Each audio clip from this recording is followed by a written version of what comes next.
Hi there again. Just got back from a 6-day trip up through the islands. Something a little different to what we normally do. As you know, we do a lot of rod and reel fishing, but I've just done a trip with Kane Grundy from Extreme Freedom Spearfishing and Freediving, and trip number 8, 9? Yeah, it must be up around 9. Yep. Now, Pete, yeah. But just wanted to talk with Kane a little bit about doing trips and things like that. We get a lot of email inquiries from people wanting to come over and come spearfishing, but I find a lot of times it seems to be cost prohibitive for a lot of people. But Kane manages to get groups together and come on over. But what are your thoughts on coming to a destination for tropical spearfishing? Like, a lot of people just want to spend $100 or whatever and to go out in a banana boat or whatever, because that's what they can afford, and really don't have much joy. So what are your thoughts on that? Well, it comes down to the same thing again. You get what you pay for. Like you said, we've been running with you now for about 9 years. Your operation produces the fish. We spend the time, and we get the results. So yeah, it boils down to saving that money, putting it away. Just take a couple of years to put that money away, and then book a trip with the likes of yourselves, and get a good team together that work well together, work as a team, and that's how we've produced results in the past. So, just to elaborate a bit on teamwork, we have different groups that I've seen come in. I noticed with your guys, yourself, and when Darren Shields and blokes like that have been here, usually someone spends a lot of time burleying and using flashes and so forth, where I see other groups, everyone just sort of peels off with a spear gun and don't necessarily get the results that they're expecting. Your thoughts on that? Yeah, you see it a lot. A lot of the new guys coming in, they're so excited about getting in the water and zooming around and seeing what's available, but there's certain areas that will fish and certain areas that won't, and I suppose that's where a guide comes in handy. He can find those areas for you. He will set up a burley, hang on to the flasher, take a few photos, do the filming, and if you spend the time and just hang around those guys that have got a little bit of knowledge, you'll learn a lot and you'll produce fish. You'll find that the fish don't live everywhere. They like little sweet spots, and it's just working those sweet spots. Just keep working them, don't give up on them. And sometimes, as we found on this trip, tide has a big bearing. We can be somewhere where there's no fish. We come back the turn of the tide and it's all hell breaks loose. Tide's huge. You've got to know your tides. Some people go into moon phases. We do a little bit of that. You're always fishing, and some days you have good days and some days you have bad days. So don't go home with your lip dragging if you've had a bad day. It's just fishing, and just not every day's going to be a screamer. No. Another thing I see, people email us, and sometimes we don't end up doing business with them because, as I said, they find us too expensive or feel that we're too expensive, but they come and grab some weights off us while they're here in Vanuatu, but head out with other operators and inevitably come back disappointed. I'm not knocking other operators, but sometimes it's just a guy in a banana boat that'll get them out to Hat Island, or they try and find your secret spots from looking at your videos or whatever. But a wise move to actually go with someone with a bit of experience, you reckon? Well, I mean, I started out going with Darren. He's got a lot of tropical experience. I learned a lot of tricks from him, and I think it just grew from there. And now I'm able to take trips because I understand how it is different diving in the tropics than at home. So if you've got a little bit of local knowledge, definitely a guide. You just that next step up, that next notch up. I mean, I hear about guys going out in banana boats too, and they come back with some great catches, and it can be done, and go for it. But also, every trip we've done, we've had success one way or the other. There's always been a good day's catch, some large fish, some exciting fish, and some challenging small reef fish. In the right place, a guide can make a huge difference to the trip. Now, another thing that pops up from time to time, we have groups come in and we pop them into dive sites where we have taken you guys. We know there's fish there at some stage, but people come back and say, oh, it's all fished out or it's shot out.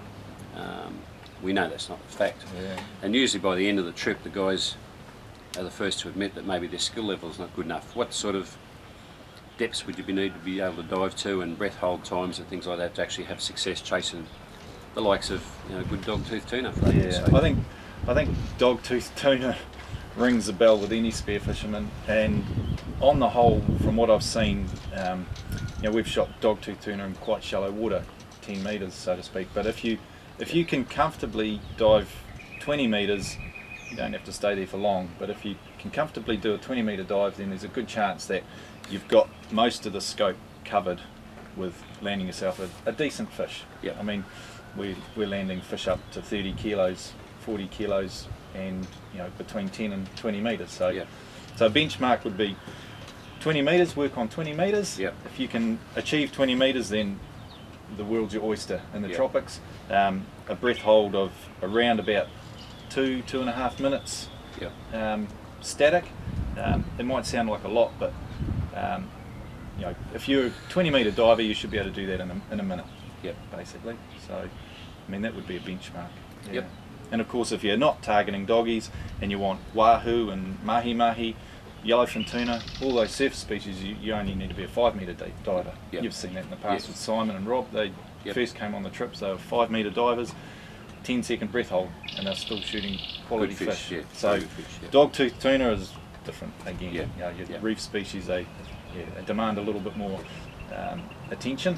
Yeah. But definitely fad diving in that, you know, if Yep. if you're keen, 5 or 10 metres you'll be fine. As you see with the doggies, a lot of time needs to be spent in a particular place working it. But when we were at Maskinon Island, you boys had, you know, a couple of days there, and Brandon was able to nail a nice 45 kilo fish in about 8 metres of water. Yeah. But it was just patience and consistency and persistency. Yep. And Yep. It is. It's and it's understanding those spots that produce the fish. You know, we took a little bit of readjusting to find that spot. We'd never been there before, but Yep. once we found that spot, as soon as we jumped in, there were doggies underneath our Yes. feet, and it's working out. And that's where a guide comes in handy, because he can help. You know, if he knows the areas or even how things work in the tropics, he can Yep. determine which way to go to get to the sweet spot. So, just keep working them. Yep. And trips up through the islands, you guys enjoy all that sort of stuff? And Oh, mate, yeah. This last trip was great. Just the variety, Yeah. awesome. it becomes more of an adventure as Yeah, well. yeah, Go and yeah. stay in a few villages Yeah. and Yeah. a cultural experience. No, you're right. You're right. Get right in with the locals and the Yeah. politics, and it's all fun. It's all fun, and that's what we're here for. We're here on holiday. We come and shoot some fish as a bonus, but it's all adventure. Yeah. Guys love to see what the other side of the world's doing, so Yeah. that's what we come away for. You know, get away from our winter and enjoy a bit of the sun. No worries. You guys gave me a long list of the destinations you'd like to see next year, so you're all coming back again? Oh yeah, So we'll be back. Trip number 9 or We'll 10. be back. Yeah. All right. Sure. Now, if anyone, probably New Zealand's easy for you guys, but if anyone has a look at this video and would like to maybe talk to you about coming on a trip, how do they do that? Yeah, they can contact me via yourself or through my website, extremefreedom.co.nz, and we can, you know, quite often we'll need one space or 1 or 2 spaces to fill, so put your name down and we can make sure that you can you know, fill that spot. Yep. And as far as the gear to bring on tropical spearfishing adventures, people can contact you for advice on that. I know Sure. you do sell gear, so sure.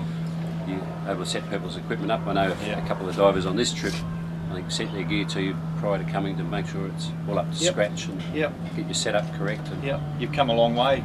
You're spending a bit of money, so the chance of shooting a trophy lifetime fish is definitely there. We saw that we've seen that on most of our trips. Yep. So yeah, if your gear's not up to scratch and you come that far, then you know you're just kicking yourself Yeah. in the foot. So And you will certainly bring enough gear. My boat raised about 4 inches out of the water after we'd unloaded it all yesterday. yeah. Certainly bring plenty of gear.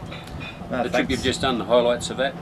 Oh, I suppose the biggest highlight for me was seeing the new guys get their first doggies. Yep. Brandon shot a beautiful 45 kg and that's great, but seeing the new guys land their first doggies is a real buzz, and we were able to capture most of those on film too. So and that's another benefit of coming with someone like yourself.